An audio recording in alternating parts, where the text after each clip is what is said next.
सबसे पहले मैं आप सब लोगों का शुक्रिया अदा करना चाहता हूँ कि आप सब लोग आए हमारी इस प्रेस कॉन्फ्रेंस में।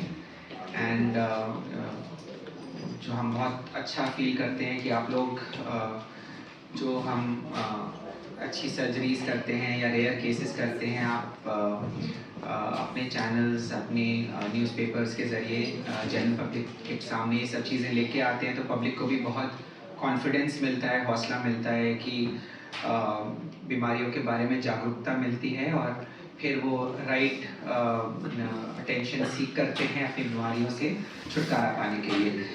दोस्तों, ये जो हमारे पेशेंट हैं, ये बहुत एक रेयर सर्जरी है, एक बहुत रेयर किस्म का ट्यूमर है जो हमारी ये पेशेंट जो इथियोपिया से आई थी, इनको ये था। और ये एक जायंट गैस्ट्रोइंटेस्टाइनल स्ट्रोमल ट्यूमर, जिसको हम जिस्ट कहते हैं, ये 12 किलोग्राम का ट्यूमर था जो इस लेडी के पेट से निकला।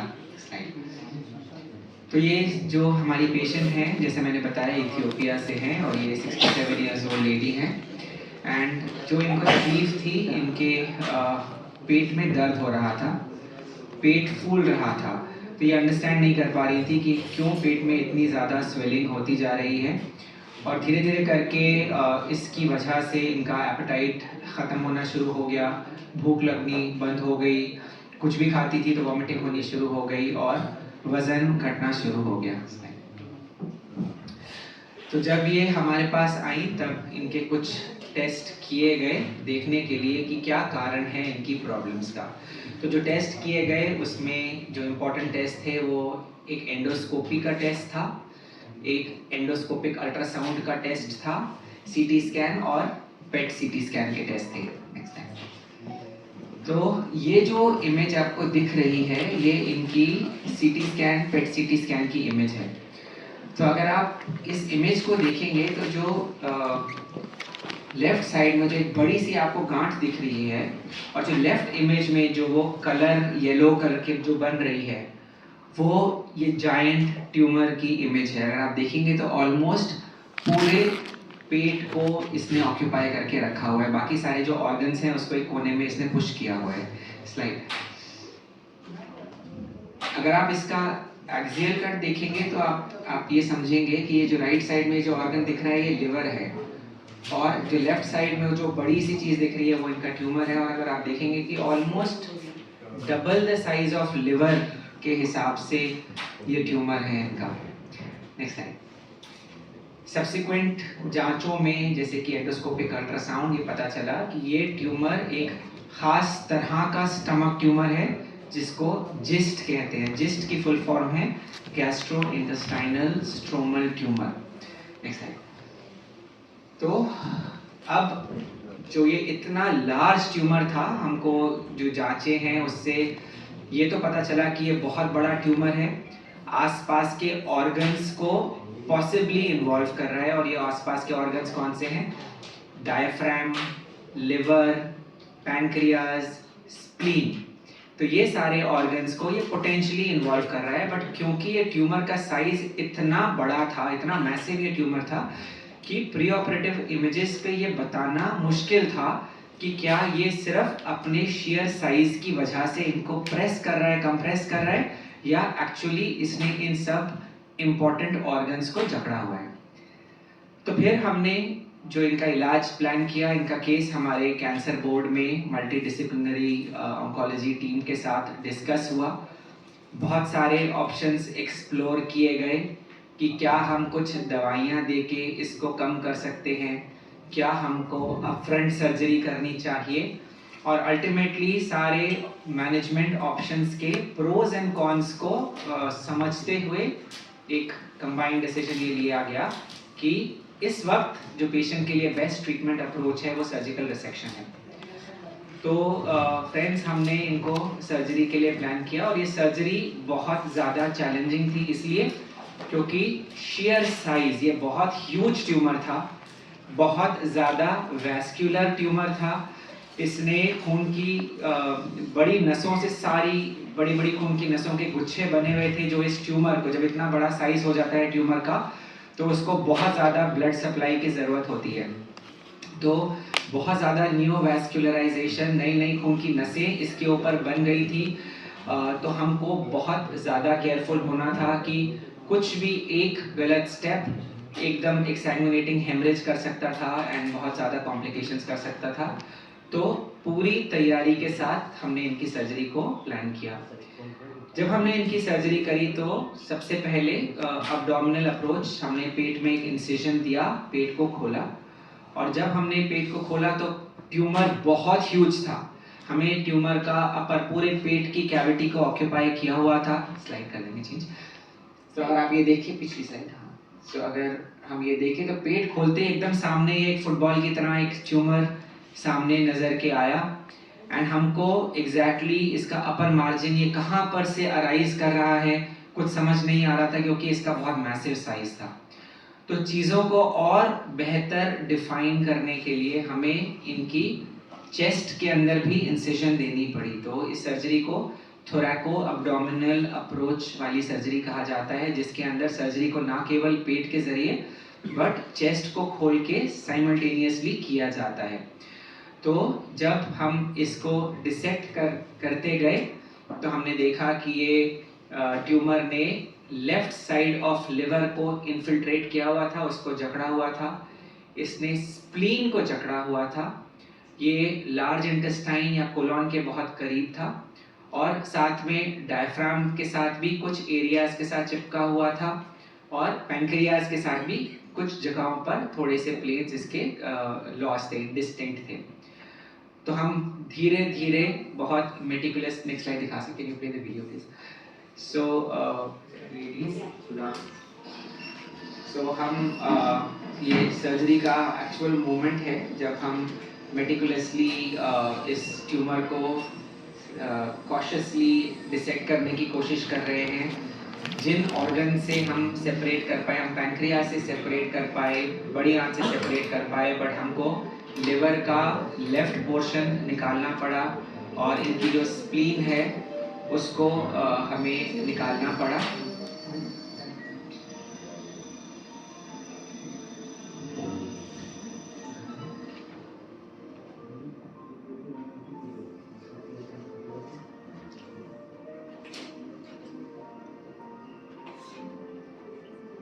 तो अभी 3 घंटे लंबी चली है, सर्जरी खत्म हुई है।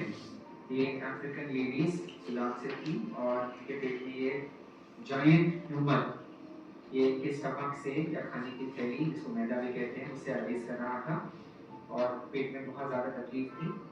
और इस पेशेंट को करने में बहुत मेहनत लगी, क्योंकि बहुत बड़ा ट्यूमर था, स्टमक से अरेज कर रहा था, लिवर को पकड़ा हुआ था, स्प्लीन को पकड़ा हुआ था, पैंक्रियाज से फ्री था।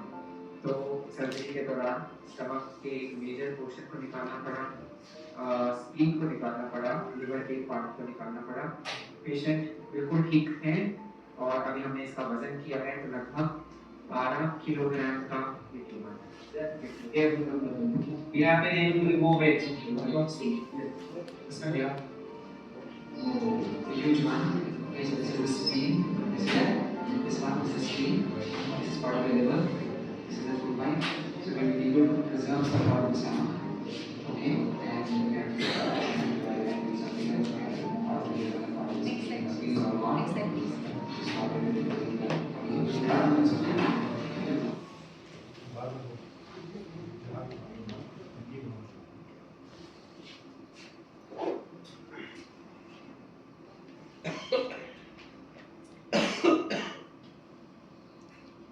So जो हमें सर पीछे आ जाएंगे, बैक, नेक्स्ट, या नेक्स्ट दिस वन, इसको आप स्लाइड शो कर दो। तो जो सर्जरी हमें फाइनली करनी पड़ी, उसके अंदर हमें स्टमक का एक मेजर पोर्शन निकालना पड़ा, हमें स्प्लीन निकालनी पड़ी, और लेफ्ट पार्ट ऑफ लिवर निकालना पड़ा। तो दोस्तों, हमें ये पता है कि लिवर हमारी बॉडी में एक ऐसा ऑर्गन है जो रीजेनरेट कर जाता है। तो डिस्पाइट कि left part of liver significantly निकाला गया, बट कोई उससे हमें परेशानी नहीं हुई, और अब तक ये सिग्निफिकेंटली वो लिवर रीग्रो भी इन पेशेंट के अंदर कर चुका होगा। जो ये ट्यूमर था इसकी डायमेंशंस थी 30 centimetres by 25 centimetres by 10 centimetres, so very huge tumour. And जब हमने इसका वजन किया तो 12 किलोग्राम इसका वजन था। प्रिडोमिनेटली ये सॉलिड ट्यूमर था, साथ में सिग्निफिकेंट एरियाज, क्योंकि जब ये ट्यूमर्स इतने बड़े साइज के हो जाते हैं, इनकी ब्लड सप्लाई बहुत ज़्यादा बढ़ जाती है, तो अंदर ही ट्यूमर के अंदर ब्लीडिंग होनी शुरू हो जाती है, इंट्राट्यूमरल हेमरेज, सिस्टिक डीजनरेशन होना शुरू हो जाता है, जिसकी वजह से ये ट्यूमर्स इतना मैसिव साइज जो है वो अचीव कर लेते हैं। Next slide. ये इमीडिएटली पोस्ट सर्जरी पेशेंट की पोस्ट ऑपरेटिव रिकवरी बहुत स्मूथ हुई। Initial few days patient ICU में थे, उसके बाद इनको वार्ड में शिफ्ट किया। Next slide please. रूम पे इनको शिफ्ट किया गया, कुछ टेस्ट करके देखे गए, इनके जो हमने नए रास्ते बनाए थे, स्टमक के पोर्शन को निकाला गया था, स्टमक को दोबारा से फूड पाइप के साथ कनेक्ट किया गया था, वो सारे रास्ते बहुत अच्छे से इनके हील कर गए थे। इनको खाना हमने फिर स्टार्ट किया। Next slide please. एंड इन्होंने अच्छे से खाने को टॉलरेट किया and she was discharged in a satisfactory condition. Next slide. तो ये at the time of discharge ये पेशेंट हमारे साथ हैं and extremely happy and extremely satisfied. So अब थोड़ा सा इम्पोर्टेंस ऑफ दिस केस, कि इस केस में ऐसा क्या खास है जो आप लोगों को पता होना चाहिए। तो ये ट्यूमर, जैसे मैंने बताया, इस ट्यूमर स्टमक में बहुत तरह के होते हैं। तो जो सबसे कॉमन ट्यूमर होता है उसको हम एडिनोकार्सिनोमा कहते हैं, जो कॉमन भाषा में स्टमक कैंसर कहा जाता है। ये जो ट्यूमर है जिस्ट, ये स्टमक के अंदर सेकेंड कॉमन टाइप के ट्यूमर्स होते हैं। इसकी फुल फॉर्म जैसे मैंने बताया, गैस्ट्रोइंटेस्टाइनल स्ट्रोमल ट्यूमर। जो ट्यूमर्स ये होते हैं यूजुअली स्मॉल साइज के होते हैं। अगर कोई भी ट्यूमर 10 सेंटीमीटर से बड़ा है तो उसको हम लार्ज जिस्ट कहते हैं। कोई भी ट्यूमर अगर 20 सेंटीमीटर से बड़ा है तो उसको हम जायंट जिस्ट कहते हैं ना। तो जायंट ट्यूमर हो गए जो 20 सेंटीमीटर के ऊपर है। यूजुअली ये जो ट्यूमर्स जो जायंट जिस्ट भी होते हैं, जायंट रेयर है, कॉमन नहीं है। जायंट अपने आप में एक रेयर एंटिटी है, बट ये जो जायंट ट्यूमर जो 20 सेंटीमीटर के होते हैं, ये यूजुअली 5 से 6 किलोग्राम तक के ट्यूमर्स होते हैं। ये जो ट्यूमर था ये एक्सेप्शनली रेयर 12 किलोग्राम का था। लिटरेचर में I would say this would be the third heaviest tumour. जो पहले कुछ ट्यूमर्स रिपोर्टेड है, एक 18 किलो का भी ट्यूमर एक रिपोर्टेड है, एक 13 किलो का ट्यूमर रिपोर्टेड है। इंडिया में कभी इतने ट्यूमर्स रिपोर्ट नहीं हुए। हमने आप लोगों के बीच में आज से आई थिंक 1 साल पहले और 6-8 महीने पहले हमने कुछ और इस तरह के पेशेंट्स आपके सामने प्रेजेंट किए थे, जिसमें हमने एक सबसे पहले एक सोमाली लेडी की 9 किलोज का ट्यूमर निकाला था। सब्सिक्वेंटली एक यमन के पेशेंट का 10 किलो का ट्यूमर निकाला था, और अब ये 12 किलो का ट्यूमर जो है वो निकला है। एंड आई थिंक इसमें, जैसे मैंने आपको स्टार्टिंग में बोला था, आप लोगों का भी बहुत इसमें योगदान है, क्योंकि आप लोग पेशेंट्स की अवेयरनेस बढ़ाते हैं।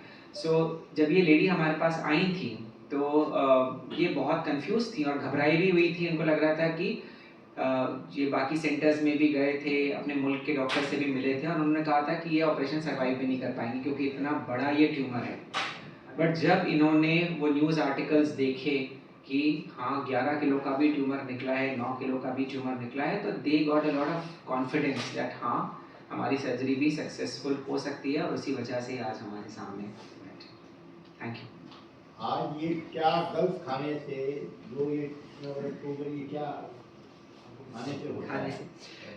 सर, जो स्टमक कैंसर है इसका खाने से रिलेशन है, पर्टिकुलरली इस प्रकार के कैंसर का तो नहीं, बट डाइट जो है वो स्टमक कैंसर के लिए बहुत इम्पॉर्टेंट है। डाइट स्पेशली जो प्रोसेस्ड फूड होता है, स्टोर्ड फूड होता है, कि हमने कैंड वेजिटेबल्स आती है, कैंड मीट आता है, जो लंबे वक्त तक स्टोर किया गया हो, या बहुत ज़्यादा स्पाइसी फूड हो, अल्कोहल और स्मोकिंग, ये जो चीज़ें हैं जो हमारे डाइट में हैं, ये स्टमक कैंसर के रिस्क को इंक्रीज कर देती हैं।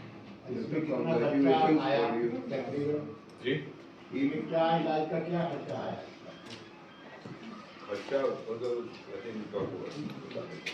डॉक्टर कांग्रेचुलेशन, ये 12 किलो ट्यूमर लेके घूम रहे, कितने दिन से घूमे?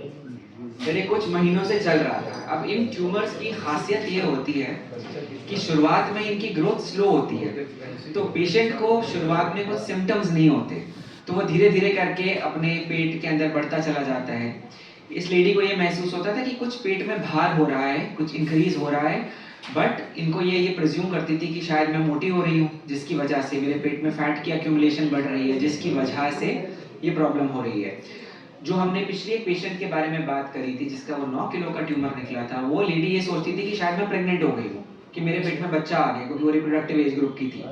तो काफ़ी बार, ये तो ओल्ड लेडी है, काफ़ी बार पेशेंट्स इन सिम्टम्स को इग्नोर कर देते हैं कि स्टमक स्वेलिंग चल रही है, वो सोचते हैं कि भाई नॉर्मल, हम तो हेल्दी हो रहे हैं, पेट मोटा हो रहा है, वो हेल्दी हो रहे हैं। या कई पेशेंट्स जो है उसको गैस वगैरह, गैसियस ब्लोटिंग की वजह से इसको इग्नोर कर देते हैं। बट हाँ, यहाँ पर अवेयरनेस बहुत इंपॉर्टेंट है कि कोई भी चीज़ ऐसी है जो आपके पेट में एक अनयूजुअल चीज़ शुरू हो रही है, तो उसको प्रॉपर्ली इवैल्यूएट कर लेना चाहिए। ये आपने जो ऑपरेशन किए थे, इट वाज इंक्रीजिंग और it is decreasing The size, sir, this tumor has been increasing over the 12 kilo का हो गया, उस पॉइंट पे हमने कर दिया। अब सपोज हम आज ऑपरेशन नहीं करते तो ये भी हो सकता था कि वो और बढ़ जाता, एक पॉसिबिलिटी। दूसरी पॉसिबिलिटी ये भी हो सकती थी कि क्योंकि वो ऑलरेडी इतना बड़ा हो गया, भाई गुब्बारे को बहुत ज़्यादा फुला दोगे तो नेक्स्ट स्टेप क्या होगा, फटा फूट जाएगा, और वो ट्यूमर अगर रप्चर हो जाएगा, ब्लीडिंग हो जाएगी, तो लाइफ थ्रेटनिंग चीज़ हो जाएगी पेशेंट के लिए। तो अपने आप में वो ऑलरेडी एक इतना इनॉर्मस साइज ऑलरेडी रीच कर चुका था। इनका इनसाइड में कोई डैमेज नहीं। हाँ, थैंकफुली उस तरह से डैमेज नहीं हुआ। Could this be prevented? Like, could this be prevented? No, Any so this precautions? there was no precaution. Now, because it had been there for some time, it had involved the other organs. So it involved the spleen, it involved part of the liver, and had we delayed a little more, it could have involved the large intestine, it could have involved the pancreas. So had we, it would be there for at least some months. Okay, very difficult to exactly quantify, but I would say definitely a few months. And what usually happens is, at times the tumors, they start off slowly. So it's like a slow growing tumor, and then they turn into cancer. They turn into they become more malignant, and then suddenly at a very fast pace they start growing. और जब वो इतनी fast base पर grow करना शुरू करते हैं, उस वक्त मरीज को सिम्टम्स होने शुरू हो जाते हैं, वेट लॉस होना शुरू हो जाता है, भूख बंद हो जाती है, and usually this is the time when patient would seek attention. Second question, like we've been observing that in India, there are a lot of people who are coming from all these other countries, right? So does the Indian population, their tumors, are they undetected as of now? Or is it particular to a genetic? So I would say, sir, that we would get patients even from India. But very few, I'm tracking, very few. Yeah. So I would say, because these are like exceptionally rare tumors, So this lady came from a different country because, of course, they were not confident with the healthcare there, and the doctors were not willing to take that challenging surgery. So they are like one-off cases, rare cases, and that is why this case is exceptionally rare. And then came to India because, of course, India mein the healthcare that we are offering to patients, including our patients, is world class. So the patients, the preferred destination for any patient, be it Indian, whether it is an international patient, is of course hospitals. हम क्या क्या करते हैं and what is the support system that we generally need when we do such big surgeries? So our team, we are the department of GI surgery, GI oncology, minimally access, bariatric and robotic surgery, which is of course headed by Dr. Amit Javed sir. And हमारे team of doctors हैं, we have a lot of big team in which we have doctors from across India. We have a dedicated team of specialty nurses जो हमारे patients जो ICU में जाते हैं, जो ward में जाते हैं, उनका देखभाल करते हैं surgery से पहले भी और surgery के बाद भी. And of course a team of very dedicated OT nurses जो हमारे surgeries, जब हम surgeries करते हैं वो हमको help करते हैं. जब हम ये इतनी बड़ी surgeries करते हैं तो we need a lot of support, and thanks to the big support that we get from all the different departments in the hospital. First is our radiology, of course, जैसे हमने बात किया था, whenever patient comes to us, हम उनकी radiology करते हैं, be it CT, MRI, and हम personally जाके CT scan, MRI देखते हैं patients की, हम radiologist से discuss करते हैं. and then we get a clear insight कि हमें क्या, what are we going to encounter. So that is one big support. We have a very good radiology team. Second support is our anesthesia. Anesthesia is a big support for us because they help us make the surgery smooth. So हम जब operate करते हैं हमारे पास different type of patients आते हैं. They have diabetes, hypertension, किसी की heart की सर्जरी हो रखी है, स्टेंट डले हुए हैं, ब्लड थिनर्स में हैं, old patients more than 95 years, 100 years, जिनमें surgery in itself is very challenging. Leave aside the disease for what they have come. तो अगर हमें वो सर्जिकल प्रोसेस जो है, हमारा सर्जिकल ड्यूरेशन वो ऑप्टिमाइज करके मिल जाए तो it becomes very easy for us. Very it is satisfying from our point of view that the patient is totally comfortable when we are doing surgery, and also that is how the anesthesia team help us. And also we have a very good ICU team because जब इन सारे critical patients में हम operate करते हैं then we definitely like to keep them in ICU for some observation ताकि हम post op अच्छे से care कर पाएँ for a few days. And we have the state of art ICU at Fortis Memorial Research Institute. They help us with each and everything that is required for the patient care. And this would not be possible if we don't have a good infrastructure in the OT. So in our OT, or operation theatre, where we spend most of the time there, the best possible technology that we have is available. जैसे जब हम laparoscopic surgery करते हैं तो we have the 3D system. जैसे आप 3D movies देखते हैं, we have the 3D system in which when we are operating, we can see a very clear view of what we are operating on. We have the world's best robotic system, that is Da Vinci Xi. That is the best in the world, and that we have it. We have the best instruments, vessel sealers, QSA. We have each and everything in our OT, and that is all thanks to the management, because all these things is really, really required when we are doing this challenging case, a good surgery. And this is all thanks to the management that whenever we have asked for this instruments or this appliances, we have always got it. So this is us at Fortis Memorial Research Institute. We do all different kinds of challenging cases, difficult cases, cases which have been refused by many doctors across India and across the world. And our constant endeavor is to give the best possible outcome. Last but not the least, there is a thought that Dr. Amit always has, and that always drives me and motivates me is, sir बोलते हैं जब patient कोई हमारे पास दूर से आता है, be it India, be it abroad, वो हमारे पास इतनी उम्मीद लेके आता है, hope लेके आता है, हम पे trust करते हैं, और हम भी उसे मना कर दें तो वो ठीक नहीं है. We should give our best. We should take it as a challenge कि हम try करें कि patient का outcome अच्छा हो. हम patient की उम्मीद, मतलब whatever hope he has come with us, we should stand by it. So this is it. We do, though we may have sleepless nights, हमें रात को नींद नहीं आती ऐसे बड़ी सर्जरी करके क्योंकि पेशेंट ICU में है, रिकवर कर रहा है, but all we believe is all's well that ends well.